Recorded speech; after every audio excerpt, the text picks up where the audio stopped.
বৈভব সূর্যবংশী মাত্র 14 বছর বয়স। রাহুল দ্রাবিড় এইভাবেই হয়তো ট্যালেন্ট তুলে আনেন।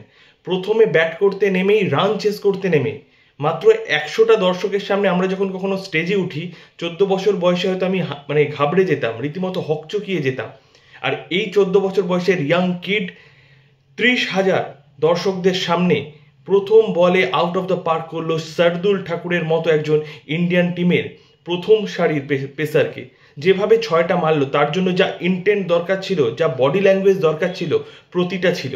কিন্তু আইপিএল এর মতো একটা বড় মঞ্চে এইভাবে 6 মেরে ইনিংস শুরুয়াতকে সালাম জানাতেই হবে। সে হয়তো মার্করামের বলে আউট হয়ে গিয়ে ঋষভ পান্ত স্টাম্প আউট করেন, কোথাও গিয়ে একটু হতাশ ছিল এবং সে একটুখানি ডিপ্রেসড ছিল।